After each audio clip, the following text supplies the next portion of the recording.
253 said home run derby, snooze fest. It was. Yeah. No big stars. Dragged on. I didn't even watch most of it, and I was still bored.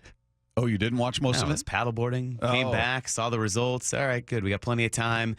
Yeah, Saw that I missed the most entertaining part, and then went back and heard and saw that we'll hear a little bit later. Yeah, it was long. It did not feel any shorter, and I think that was the goal. But, yeah, we'll get into that. But the guy that won it, guy Mariner fans are very familiar with, Teoscar Hernandez. Congrats to him. He did an interview with Adam Jude of the Seattle Times, and he talked about some of the issues of hitting at T-Mobile Park. Now, here's the quote.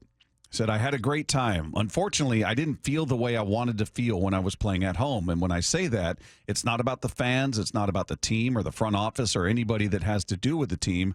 For some reason, I couldn't figure it out. I couldn't feel good at the plate at home. And then you look at his home and road splits. 643 OPS at T-Mobile Park, 830 OPS on the road. So a substantial difference. And then the rest of his quote, I talked to a lot of players around the league. They feel the same thing when they go to Seattle and play 2 or 3 games over there. They had the same feeling. So it was not only me. He said it was a little crooked. I didn't feel really straight with the pitcher for some reason. I moved everywhere in the batter's box, tried to fix it, but I couldn't figure it out. Now, I'd never heard that before. I've stood in that batter's box. I played in the Dan Wilson's charity softball thing for 5 years in a row. So he meant the batter's eye, right? Did it feel weird to you? He said it was crooked. He didn't feel like he was in line with the pitcher. Yeah.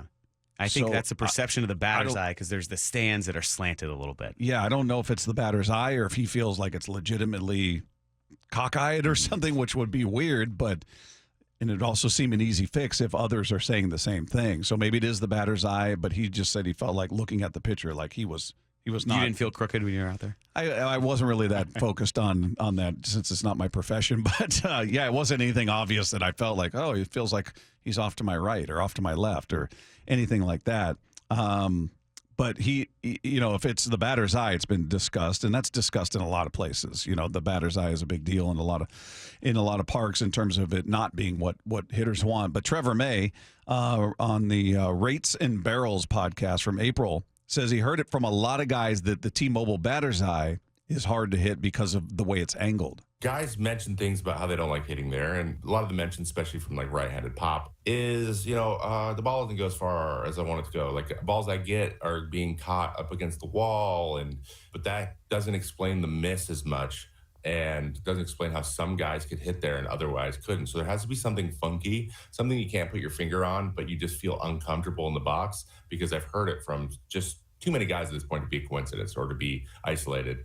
And we were discussing this, and I apologize if I'm taking this from but like the batter's eye is on an angle. Was it Beltre who said I could never feel like the pitcher I can line it up? That's what Teoscar said, yeah. That's what Teoscar said. So he mentioned that too at the start of the season with the Dodgers, and they're talking to him about it. Right. So he's been all on that this year. Yeah, and it's again, I'm right-handed. I had no problems. I was cranking home runs there, but you have more power than Teoscar. Oh yeah, home run derby next time for Bob. Oh, that's right. Softball. I'm big.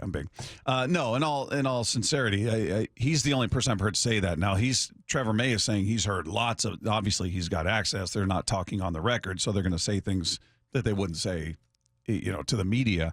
I hadn't really heard a complaint about the batter's eye being problematic here, and then we always get the opposition seems to come in here and mash the ball. They don't seem to have an issue with the batter's eye. Okay, maybe 2 or 3 games. They're used to being on the road, and it's different in every ballpark. So maybe it's not as impactful as the team that's playing here 81 times a year. One more from Trevor May on that same podcast. In his opinion, he says the marine layer doesn't explain the swing and miss that you see there, and thinks that the batter's eye has a lot to do with that. For a hitter to naturally try to get themselves lined up so they can see the ball flush against the background, it makes a lot of sense to me, and it would be more for a right-handed hitter than a lefty, because they're on that side of the plate, and so they have that weird angle. They have a little bit of a different angle. So I don't know. That feels close, but the fact that there's been this many people will be like, because the people struggle, I get it. You're not going to hit the ball. You're not going to hit as many homers. Your average might go down. But to go somewhere and just start swinging and missing like crazy, there's something about seeing it that's going on. So that's my very random guess. It's good insight. I mean, it's things that you wouldn't have considered by just hearing Teoscar, and you go, oh, okay, well, that's an excuse. Easy to dismiss. One guy comes out after a tough season and makes an excuse for something. But to have someone else verify that, and a pitcher as well who has no incentive one way or another to say, yeah, this is true or no, it's not, it does make you think, okay, maybe there's something to why hitters don't want to come here, don't like coming here. But also, the Mariners have kind of built their team to take advantage of that because they have great pitching. I would think any pitcher is going to want to come here. As far as it adding to the swing and miss, I mean, I don't know. I mean, Teoscar, it was a career high for him. You look at 211 strikeouts, but his career high before that looked like 163. So he blew past it, certainly. But he's a strikeout guy, not to that level, certainly. And this year so far, he's struck out 113 times in 95 games. So he's on a pretty decent pace right now.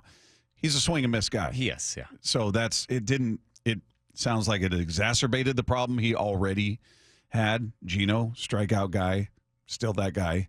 Maybe it does add to it. I don't really know, but it would seem if that is a popular complaint and one that's pretty known behind closed doors, that players are talking about this, that Jerry's heard about it, that Justin's heard about, that Service has heard about, that Stanton has heard about. It would seem an easy fix. I don't know what you would do, but I don't. We've seen stadiums altered all the time, whether they're moving fences in, moving them back, putting seating in places that didn't exist before. You can fix that if that is truly that much of a problem. Well, I think the bigger problem, too, is for guys that come over here having been used to something else. They've spent a lot of their career in one home ballpark, so you get used to that. And then the batter's eye is different here. It's noticeably different. Doesn't mean it's a massive distraction for everyone, but it's something to adjust to.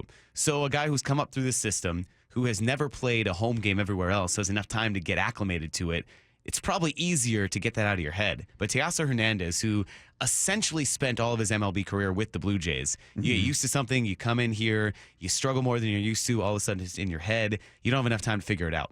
So I'm curious if a guy like Mitch Garver, who will be here next year, if year two, he has a better sense of the ballpark, the batter's eye, maybe if he gets to realize, all right, well, this is different, but now I know how to pick it up, and now I know how to take advantage of that. So a year two for a Mitch Garver or someone like Jorge Polanco, who maybe that was part of his struggles at the start of the year because he had a terrible start to the season, and they plopped him right up there in the 3-hole. I think it's part of the reason why Julio got off to a slow start. He had someone behind him who was struggling. So all of that, could it be that guys like a Polanco and a Teoscar Hernandez who have gotten used to one thing? We've talked about Polanco. His entire career spent with the Twins. So you get familiar with something, all of a sudden, hey, this is your new home. Well, wait, no, this is different. My old home, I had the pillows here. I had the TV here, and it's just off.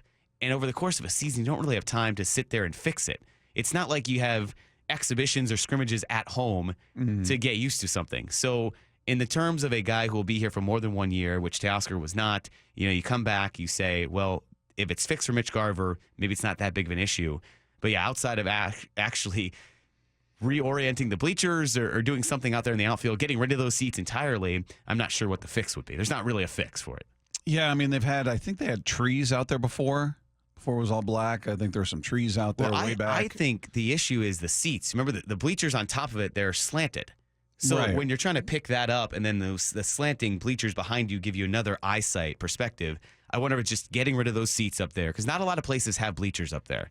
Just looking around at a few others, the Twins, because I was looking at why Polanco might have struggled, they have a standing room only section that is directly parallel. It's plopped right down on top of the batter's eye. So it feels like that is unique in the sense of not many teams have bleacher seating that's then slanted a little bit.